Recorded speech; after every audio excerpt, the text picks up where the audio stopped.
Less than 3 hours, this is the final countdown to the launch of Aditya L1 on board a PSLV rocket. India is set to join, as Sneha just told you, a very, very small club of countries that have probes that are studying the star at the center of our solar system. The Aditya L1 makes a significant milestone in the country's space exploration journey. 11:50 a.m., Sneha, is when takeoff is scheduled. That's right, and the ISRO has said that preparations are on. In fact, the launch has been completed and the spacecraft is ready for liftoff from the Sriharikota spaceport at 11:50 a.m.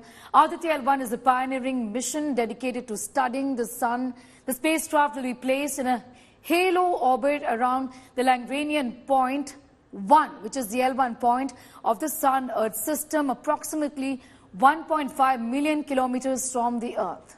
Well, this strategic positioning will allow the Aditya spacecraft to continuously observe the sun without any occultation or any obstruction or eclipses, providing an unprecedented round-the-clock opportunity to monitor solar activities in real time and beam that data straight back to ISRO. The spacecraft is equipped with 7 scientific payloads designed to observe various layers of the sun, including the corona, the photosphere, the chromosphere, and the outermost part, which is the most visible. Next launch is this one, Aditya L1. What is next launch? Another one. After that launch is Gaganyaan launch. Gaganyaan launch will be a test vehicle launch, so it is getting ready. So that will happen mostly by October, first or second week. Another one, sir. After that, we will have launch of GSLV Mark II GSLV launch for INSAT 3DS. Then we will have launch of SSLV D3. Okay. Then again we will have launch of PSLV. Then we will have launch of GSLV Mark III. Like that it will continue. Huh? We are ready, as you have been hearing or reading in the newspapers and elsewhere, that ISRO has announced 3 days back that we will be launching Aditya L1 mission on 2nd September. Morning 11:50 hours. So we are sticking to that plan. And last couple of days we had detailed reviews of various systems, launch vehicle, satellite, and other associated ground support system. Everything is fine, on track. And considering the overall status, we don't see any problem in going ahead with the launch on 2nd September. After the success of Chandrayaan, I think that's been reconfigured as an Aditya L1. That means original objective remains same. An added objective of looking at the space weather and trying to forward our operational satellites point of view. I think this mission was repositioned for the L1. And it's really technically, it's a very, very challenging to acquire the L1 point and have an orbit around that. And over and above that, able to survive for the 5 years with a very, very accurate pointing requirements, this mission is concerned. And that way, I think today we have nearly 7 science instruments. With that, these will having one is technically very, very challenging to acquire the orbit, and scientifically going to be rewarding. ये बहुत ही बड़ा अभियान है इसरो के लिए और सारे दुनिया के तमाम साइंटिस्ट लोगों के लिए। इसमें 7 साइंस पेलोड लगा हुआ है। ये जो लॉन्च होगा PSLV रॉकेट से लॉन्च किया जाएगा और ये जो ऑर्बिट है इसको पहले लो अर्थ ऑर्बिट में रखा जाएगा, उसके बाद ये रोटेट करेगा अर्थ के चारों ओर और थर्सडे के थोड़ा थोड़ा करके इसका एलिप्टिकल ऑर्बिट का रेडियस बढ़ा के फिर फाइनली इसको प्लेस किया जाएगा L1 पॉइंट में। इसलिए आदित्य L1 नाम है इसका। ये ग्रेविटेशन न्यूट्रल पॉइंट है। इसको आप पूरा 24 घंटे सन की तरफ रहेगा ये L1 के अराउंड एक हेलो ऑर्बिट में। This is the first time we are building a space-based observatory in the whole, right from full concept all the way up to putting it in space and producing the data and actually producing science results. So it's an end-to-end effort spanning probably 2 decades. So it has been exciting, and we are at the midway of that, and we are really excited. It's very good feeling, and we are excited that payload built here will be in space starting from tomorrow, and hopefully it will reach the correct place at with the most efficient fuel, so that we can do science observations for more than 5 years. I think IUCA contributed to design and building up of a UV telescope, which will be important instrument probing a particular energy and particular layers of sun. Indeed, yeah, it was conceived here. The first designs were done here. The engineering models were developed here. And once you demonstrated the engineering model, then you go further and develop qualification and spaceflight model. So that all happened in Bangalore. But the initiation of the first phase happened from here. It's going to look at the sun in ultraviolet radiation, and it is going to measure different heights in the solar atmosphere, trying to understand how sun works essentially and how does it manage to produce ultraviolet radiation. Because ultraviolet radiation has many impacts on sun climate relationship and how the ozone layer, you must have heard how ozone layer forms, how it destructs and so on. So we'll try to put some tight constraint from solar side that what role does the sun play in ozone layers. Aditya L1 takes this to the next higher level by saying, hey, look, you can do all this with the sun. Now we're going to give you data from the sun, from our own spacecraft, which in a form which you might be able to see and not just enjoy, but also understand. Right? We already have data coming from Kodaikanal Solar Observatory every day, but Aditya data is going to be unique, right? As you heard, it's going to image the corona in white light or continuum as well as in spectral lines, and the fact that we can use data from our own spacecrafts. Aditya 1 is a satellite which is well poised. It is be positioned between sun and Earth. It is called Lagrangian point, where the attraction forces of sun and the Earth are equal and opposite. So it will need a minimum fuel for a very long life. And what it will do, it is almost a 1.5 kilometer distance from Earth. So if any solar wind comes towards Earth, then only it is danger. If it goes to some other direction and a 3D, then it is not a problem. If it comes towards Earth, we'll get a warning much beforehand. There's a terrific example in history. When we put something like Aditya up there, in between us and the sun, to sense those things, to better understand how the sun works and the threats that it has to the Earth, it's good for everybody, for protecting us as people, but also, of course, our electrical grid, our internet grid, and all of the thousands of satellites that we count on that are up in orbit. So it's a really good new scientific probe to have out there teaching us about the sun. Now, India today has 4 reporters down at Sriharikota from where the Aditya L1 on board its rocket is going to be blasting off at 11:50 a.m. Let's go across to India Today's Pramod Madhav, who's been there. He was there for the Chandrayaan launch as well. He's back there today for the Aditya L1 launch. Pramod, weather is looking good. All parameters seem to be locked and loaded. Is everything on schedule for the big launch? 11:50 a.m. Pramod.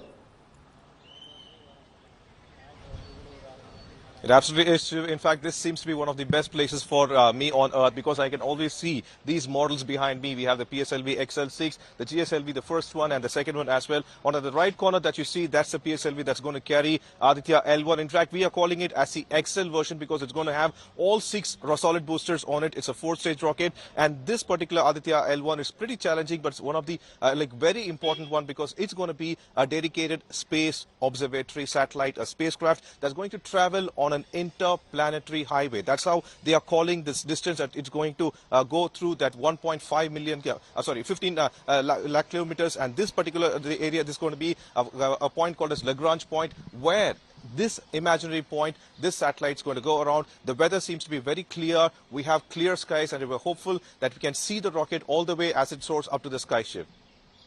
Pramod, talk to us a little about PSLV XL and the missions it's in fact carried forward in the past as well. It's a tried and tested vehicle weighing 320 tons, 44.4 meters in height. It's a tried and tested, and that way a very, very reliable vehicle, isn't it?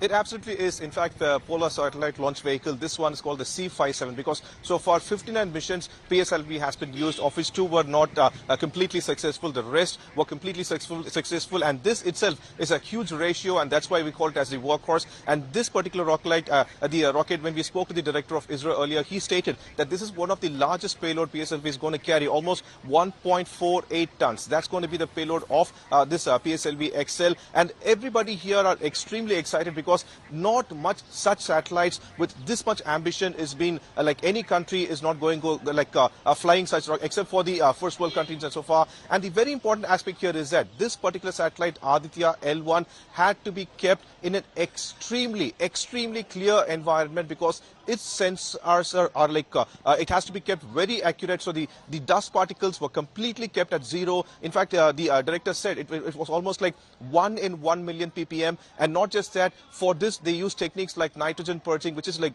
using nitrogen gas and cold nitrogen gas to keep the entire area, and nobody is allowed inside the spot. In fact, the director said that even he was not allowed to go there often, and everybody had to work in such an environment. The challenge ISRO faced was that even after keeping it this much clean, they had to actually take it to the SLP where it will be integrated and those points. So they reduced that particular time period from several hours to within an hour. ISRO also said that earlier such kind of precautions and techniques were used for the AstroSat as well. So it was very helpful for them because they have learned a lot from there, and that kind of same techniques were followed for Aditya L1. ISRO is completely geared up. The entire scientific community is geared up because the Aditya L1 sensors considering to be from 2023 are extremely precise, and we're expecting that not from the surface but the inner part of the surface. That is we know that the solar flares actually rise up from the surface, but there should be somewhere within what happens, what triggers them. All these could be data collected by L1, and that's the reason we are placing it at the Lagrange point, because it will have a 24/7 view of the sun, by which we can actually find out exactly how such solar winds emerge from the sun's surface. Okay, this is very exciting, all of the things that are going to be done. You just saw those pictures a moment ago of Dr. Somnath, the ISRO chairman, in Chennai seeking blessings for the Aditya L1 launch. It's a ritual, Sneha, that the ISRO leadership does every single time there is a launch. I want to also go across. Pramod, stay with me. We'll be joined in a moment by Pramod's team as well. They're all going to be there. Akshata is also going to be joining our coverage. And remember, this is non-stop coverage, viewer, till the launch of the Aditya L1. Arvind Paranjape, who is the director of the Nehru Planetarium in Delhi, also joins us live. Thank you very much, sir, for being with us. Appreciate your time on this extremely important day. ISRO fever is something all of us are suffering from right now. I shouldn't use the word suffering. We're enjoying it. The Chandrayaan, ecstasy is something that all Indians are still feeling right now. And barely have we had time to recover from it. And here comes Aditya L1. What's the mood with you? What's the mood with the planetarium? How much are you looking forward to this, sir? Yeah. First of all, I'm from Nehru Planetarium in Mumbai.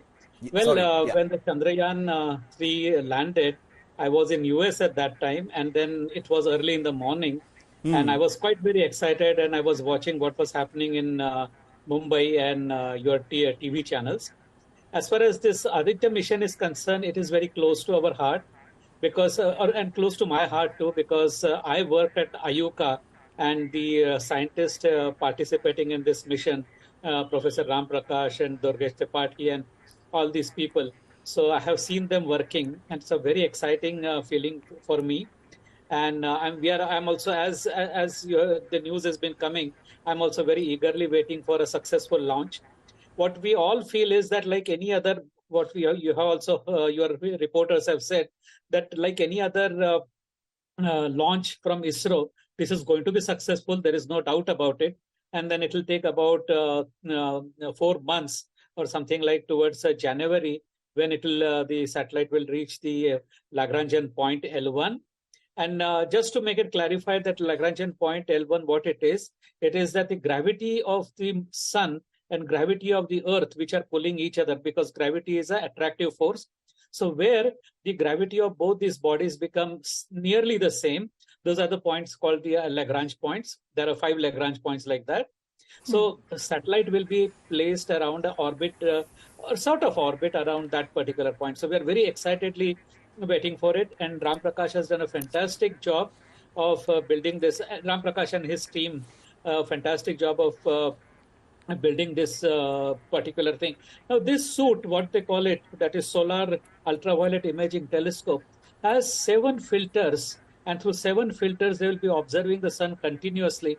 And something what is important is that the spatial resolution, that is how closely you can see the sun's surface. I can tell you, just to give you a pointer, that they have been talking about something like the order of 1 second of arc.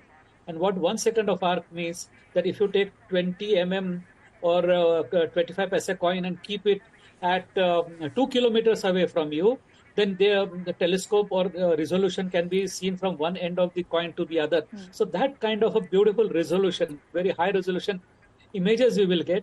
And these images will be taken 24 hours a day. But however, the images would be down.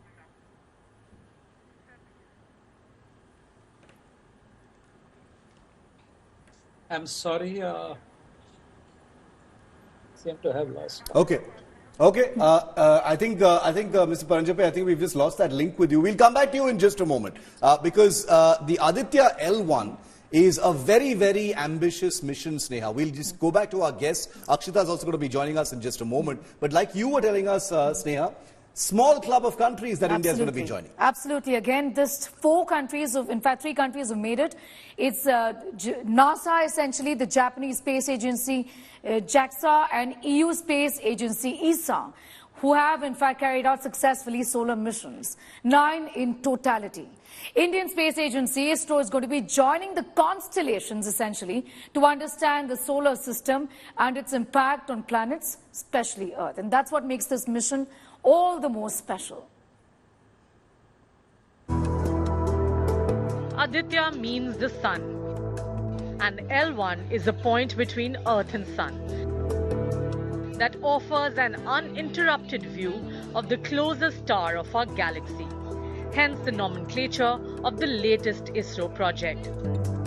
Sun is the main source of energy of this solar system and holds the biggest secret of this universe. Aditya L1 of ISRO is the first Indian attempt to study and understand the sun. Aditya will first be placed on Earth-centered orbit before embarking on a 150 million kilometer journey from Earth's sphere of influence to different viewing points around the sun. It will be placed in a cruising position at L1 between the Earth-Sun system in the halo orbit. The temperature at the surface of the sun is about 10,000 Fahrenheit or 5,600 degrees Celsius. So there's no way anything comes remotely close to its surface without burning down to unimaginable ash particles. So all sun missions are posted at different viewing points between the sun and the earth. These are called Lagrange points. These points are used by the spacecraft to station with minimal use of fuel while they continue to study the sun from a safe distance. There are a total of 5 Lagrange or L points. Aditya would be placed at L1 that lies between Earth and the sun. Aditya L1 will carry 7 payloads. 4 of them will carry out remote sensing of the sun and 3 others will do in situ observations. To understand changes in Earth's ecosystems, study ice mass, vegetation, biomass, sea level rise. These observations and studies will help understand the groundwater of Earth and different natural hazards like earthquakes, tsunamis, volcanic eruptions and landslides. In total, 9 solar missions have happened so far by countries like the US and the European Union to different Lagrange points of the sun. Aditya L1 comes with the promise to open up a new galaxy of knowledge for India.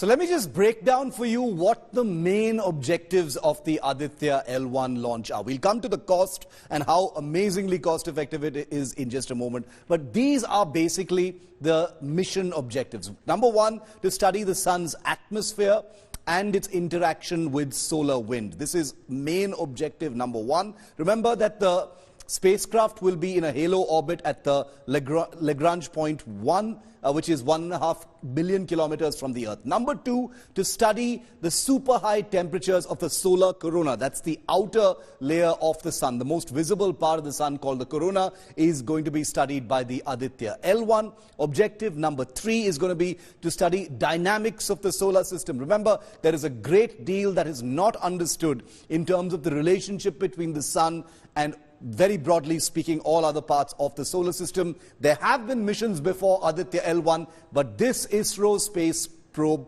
will add to the knowledge that currently exists and open many avenues for research going forward as well on the star at the center of our solar system. Number four, to observe solar temperature non-uniformity. The difference in temperatures between the so-called surface of the sun, even though there is no solid surface, and the corona is hugely vast, somewhere between 15 million degrees Celsius, 25 million degrees Celsius. Some parts are far less. What is with these huge ranges in temperatures on the sun? That's going to be studied by Aditya L1 as well. To observe solar temperature, to evaluate the main drivers of space weather, the role that the sun plays in weather patterns in space on other celestial bodies in the solar system. All of that is going to be looked at by the Aditya L1 space probe. These are the four main objectives that we are looking at. All right, so Shiv talking to us about the objectives of this very important mission, India's maiden mission to the sun is what we're talking about. And when it comes to ISRO and the scientists involved in several such missions, it's a ritual, really, like Shiv said earlier, to see many of them visit temples. And Akshata is in fact joining us from the temple that ISRO scientists often frequent. Akshata, this ritual is essential whenever it comes to important missions of this nature, isn't it? It's become very common. Good morning, Sneha. Good morning, Shiv. I'm actually outside the Satish Dhawan Space Centre. Very fittingly, a very, very sunny day, considering it's all about the sun today. We're going to be going in just a few moments from now. I can tell you that the area here completely jam-packed, which is why it took me a while to get here as well. There's a viewing gallery where the public is allowed, so they're going to be gathering there in large numbers. About 10,000 people, we're being told, will be gathering here, getting a chance to view the launch of Aditya L1 up close and personal. Meters away from me is my viewing gallery. I'll be going in because I've got my passes as well, and I'm going to be watching it live and getting you details. 11:20 is when the countdown will begin by ISRO. Of course, the official countdown to the launch started yesterday about 12:20 in the afternoon, but today at 11:20 we'll witness the countdown as it happens. It's a textbook launch, and launches is ISRO's area of expertise. So everything expected to go absolutely perfectly, and as they expected, it's a beautiful sunny day with no clouds or any sort of gloomy sense here in Sriharikota. The entire area, there's high security all around here, and I can tell you right now, Sneha and Shiv, the mood is upbeat. Everyone's really excited. With Chandrayaan 3, when I was there, it was a landing time, so things were a little different in the sense there was the sense of of nervousness, a thread of tension in the air. This time around, it's a lot more different. There's a lot of excitement. There's a lot of talk of the sun. As Shiv just pointed out, all the objectives of the mission as well. It'll take 4 months for us to get there. So it's going to be a long wait, and I'm very sure, at least for me, a very, very impatient wait, but we'll get there. And that's going to be the great part, that we'll join a very elite space league once again. After the moon, the sun, which only the US, Japan, and ESA, which is the European Space Agency, have done so far. So a lot of excitement in the air, Sneha, and we're going to be going in just a bit, having a chat with the ISRO chief, Dr. Somnath. Union Minister Jitendra Singh is also here, as is the entire ISRO team that is currently behind Aditya L1. All right, Akshita, what's important here is that, and we've been talking about this, that even with this mission, just like Chandrayaan-3, India is again going to be joining the prestigious Big Boys Club. Not too many countries have been able to successfully send, missions to the sun, isn't it? It's extremely difficult. It's extremely challenging. It's very different from sending a mission to the moon, Akshita. Imagine this, Sneha, 1.5 million kilometers. That's how much really Aditya L1 will have to travel to get to the sun. Obviously, we're not going to be very close to the sun. If this is the Earth, this is the sun. And I'm just going to show this to you here. The Earth, the sun. You're going to be seeing Aditya L1 somewhere here, closer to the Earth, and despite that, 1.5 million kilometers. It's unfathomable, really, that for the next 4 months, Aditya L1 is going to be traveling all around. And essentially, you also see that distance because he's following an orbit, right? He'll be going around the Earth and then essentially in a slingshot move, which is ISRO's always go-to move, essentially. They did it with Chandrayaan, they did it with Mangalyaan, and that's how they got to Mars as well. In this case, again, they're going to use that slingshot move to get to that imaginary point of Lagrange 1. Once there, I know everyone seems to think that the satellite will be static, constantly watching the core of the sun. Not the case. Nothing in space can ever be static. It's always moving, which is why even Aditya L1, if this is the Lagrange point 1, will keep going around in what's being referred to as a halo orbit, which you can so very well picture in your head. Doing that orbit, he's going to be getting a whole lot of data, and this is courtesy 7 payloads that are on board Aditya L1, 4 of them that will focus on the light from the sun, 3 of them which will conduct on-site experiments as well. But what particularly excites me, Sneha and Shiv, is perhaps what could emerge from what they refer to as SMEs, solar emissions, solar flares. It's something that's had huge impacts, huge repercussions on all of us. Not everyone has been able to understand the impact or how powerful it is. And hopefully with the Aditya L1 out there conducting experiments, not just India, but the entire world will benefit from it. As far as these solar missions are concerned, there's a reason every space organization is talking about it. You refer to it really as being an elite space league, Sneha. US, Japan, and ESA, the European Space Agency, they've done it. But as far as China's concerned, they're working on it. And at this point, India, we, of course, have beaten them. But having said that, a lot more other countries are doing it because your essential birth of the solar system or even the eventual death of the solar system, all of that can be studied. And the answers to all of that lies in this beautiful ball of fire, which is why it's so important to really research. And you can never know enough about the sun. There are still so many unanswered questions about the sun, about the kind of power, the kind of magnetic field it has, the kind of emissions that it puts out, that this kind of a study is so crucial globally as well, which is why you'll see all the top astrophysicists, all the top astronomers right now keeping their eyes firmly glued on this center, the Satish Dhawan Space Centre here in Sriharikota. And how lucky are you, Akshita, in a span of just a few days, witnessing both the Chandrayaan landing from ISRO headquarters and now the Aditya L1 launch from Sriharikota. I wish I was in your shoes, but enjoy the day. It's going to be beautiful. The weather is perfect for a picture-perfect launch. We're all counting down to that. Akshita is going to continue to stay with me. But I also wanted to tell our viewers about something that Akshita touched upon, which is hugely, hugely important and something that ISRO has to be very proud of. Viewer, the Aditya L1 mission happens to be the cheapest ever solar space mission in the history of space. I'm not saying that the Aditya L1 is exactly much more advanced solar probes like the Parker probe of the United States.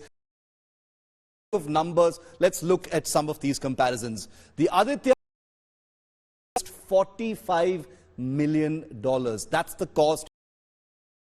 Some of the others. The Parker solar probe, $1.5 billion. It's the first one to actually, in some ways, touch the sun. It flew through the upper parts of the solar corona in 2021. Much more advanced probe, but look at that price, $1.5 billion compared to India's $45 million. The Advanced Composition Explorer, also American, is $100 million, double that of the Aditya L1. This is also from the United States. Let's keep moving. Let's keep it moving as quickly as possible. The Solar Terrestrial Relations Observatory, $500 million, $500 million. This is also an American observatory. Solar Dynamics Observatory, $850 million, almost $1 billion. This is also an observatory in space. The Interface Region Imaging Spectrograph, $120 million. Nearly 3 times as much as the Aditya L1. $1 billion is the price of the Solar and Heliospheric Observatory. This is a joint project of the US and Japan.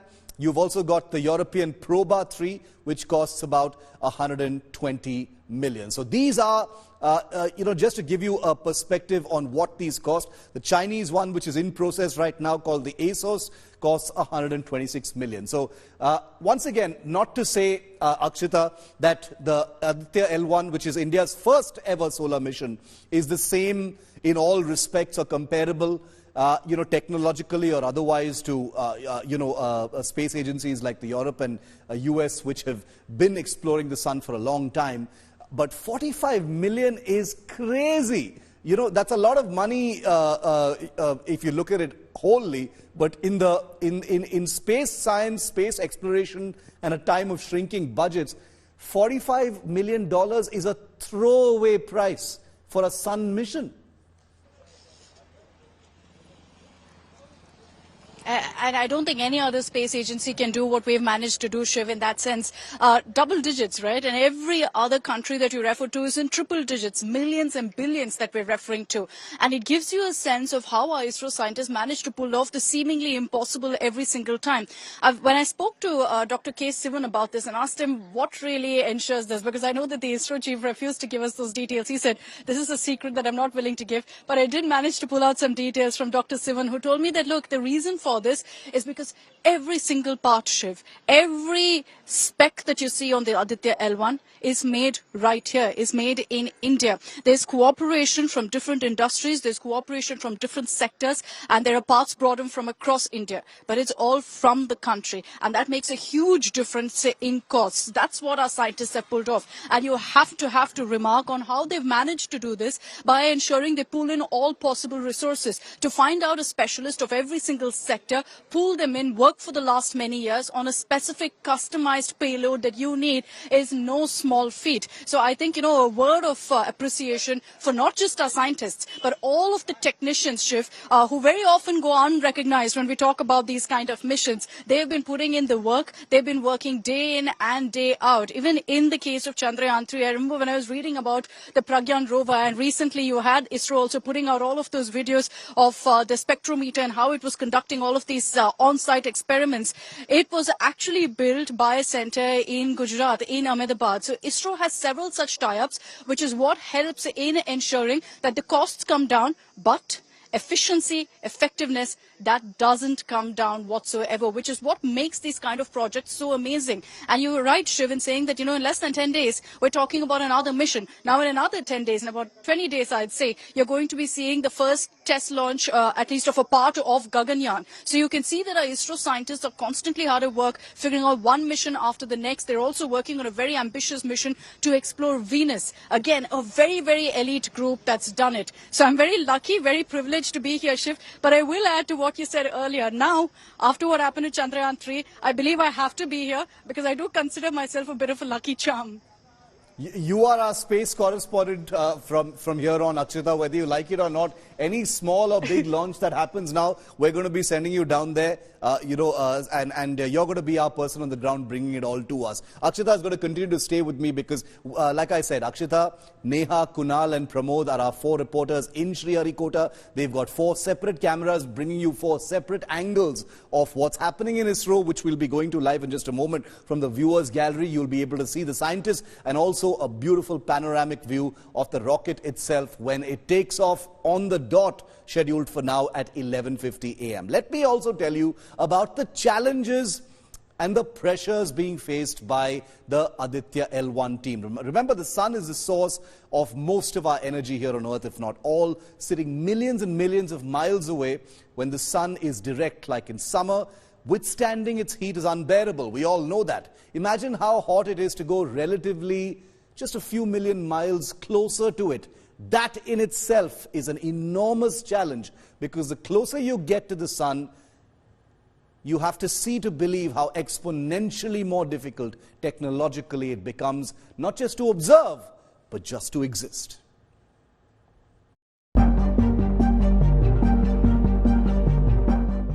Sun is a massive hot ball of plasma, inflated, heated by nuclear fusion from its core.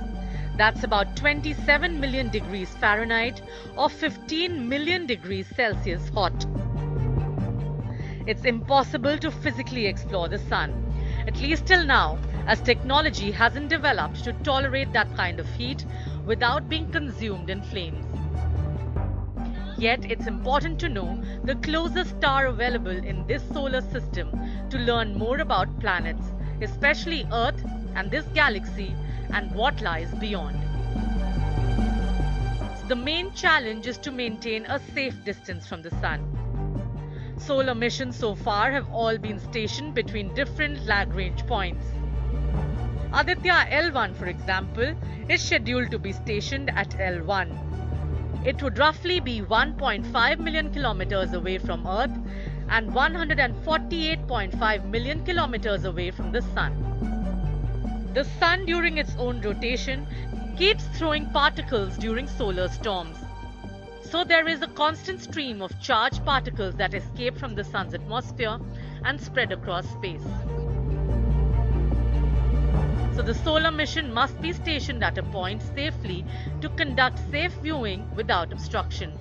This will ensure near accurate prediction and alert of any charged particles coming from the sun and in which direction it's going.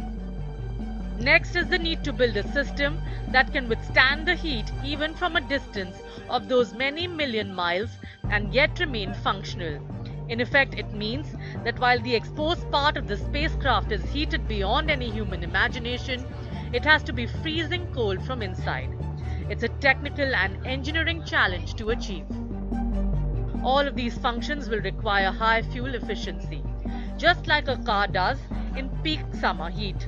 Because once it runs out of fuel, it can't refuel itself. There is no closest petrol pump for it in space. This brings us to the next technical challenge of heavy payloads with high fuel efficiency to sustain for years. By now it's clear that all these require dedicated hard work, research and resources. Because it's going to be a very costly affair, and the cost runs into billions. India's Aditya, of course, is the least expensive in the world, with a price tag of $45 million. When it's that expensive, simple economics demands that it sustains many years safely to carry out the experiments and relay information back to Earth to justify the efforts that have been put in. Because the knowledge gained is immense and it helps know the universe better, with every millisecond the spacecraft remains in its mission close to the sun. And joining us now is Professor Dr. Daya Shankar Kulushrestha, is the former HOD of the Department of Physics and Astrophysics in Delhi University. Thank you so much for your time, sir, this morning. Professor, I want to begin by asking you the most difficult part of this mission, I would believe, and do correct me if I'm wrong, is the journey per se. 4 months. 125 days is what is the time that's going to be taken by the spacecraft to reach the L1 point. What do you have to say about this, the difficulty essentially of this journey?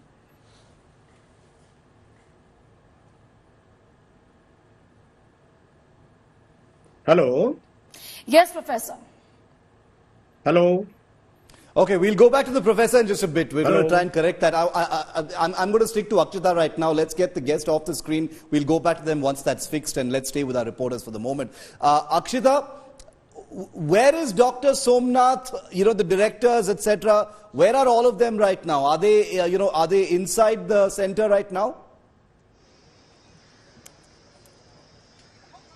they're inside Shiv. So is the entire ISRO team. I see a lot of VVIP movement, by the way. There's security all around me, a lot of CISF officials who are doing the necessary checks. But we know that the ISRO team is inside. Dr. Jitendra Singh arrived also and is also there right now. So the entire team is currently present. At this point, they're going to be ensuring that all necessary checks and balances are done. But we saw those images also yesterday, Shiv, of all of our ISRO scientists ensuring that they also put in a word essentially with the gods, seeking their blessings. You had a team of scientists going to the Tirumala Tirupati temple.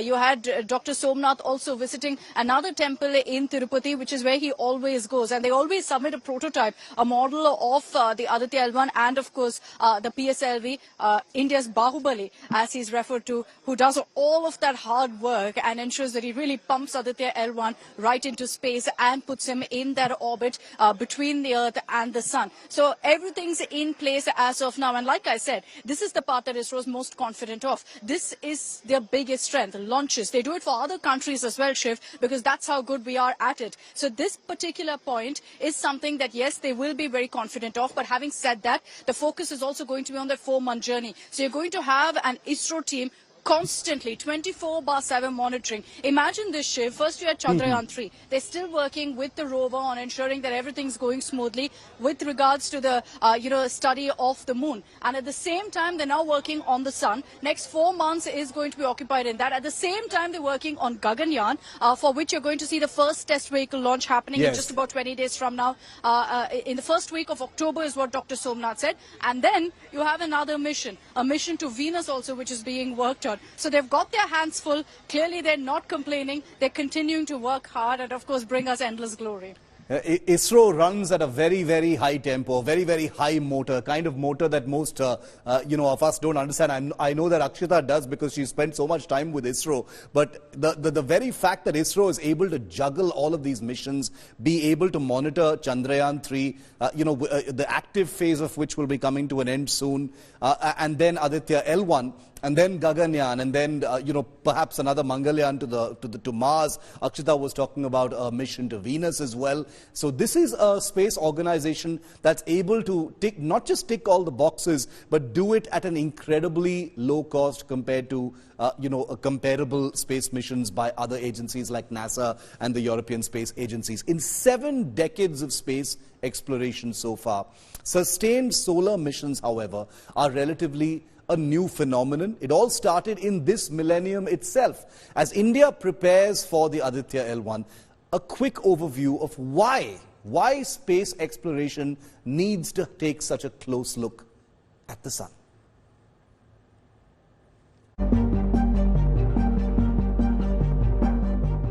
Sun keeps the solar system together, from the biggest planet Jupiter to the smallest particles in its orbit. 4.5 billion years old Sun is a hot glowing ball of hydrogen and helium. Sun can accommodate 1.3 million Earths. From the powerful eruptions to the steady stream of charged particles, the Sun influences the nature of space throughout the solar system.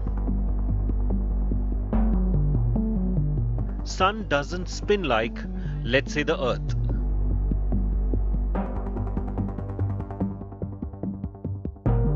Sun is made up of super hot, electrically charged gas called plasma.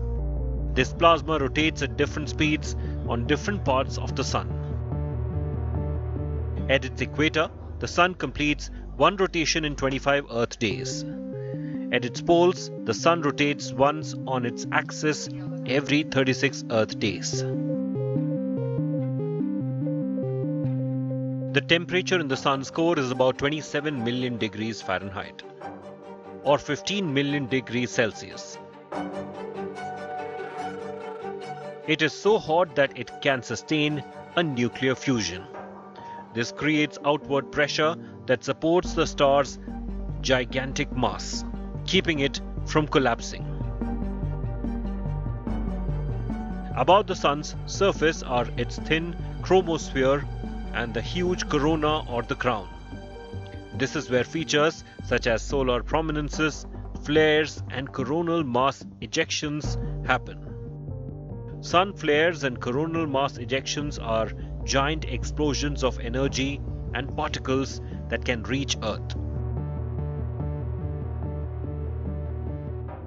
A solar probe typically looks at studying all of these from a safe distance so that nothing gets burned down.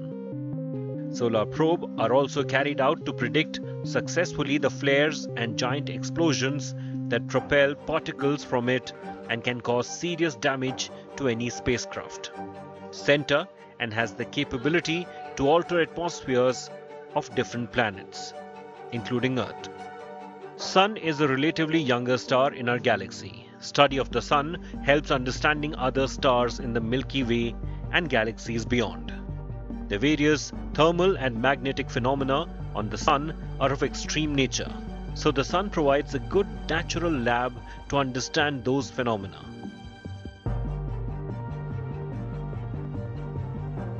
These otherwise cannot be directly studied in the lab. All these studies lead to a better understanding of Earth, its atmosphere, genesis of this solar system, and the universe. Just over 2 hours to go for the launch of Aditya L1. We're going to be continuing our live coverage here on India Today. 4 cameras on site at the Satish Dhawan Space Centre in Sriharikota. We're going to be taking you into the viewing gallery in just a few minutes from now with India Today.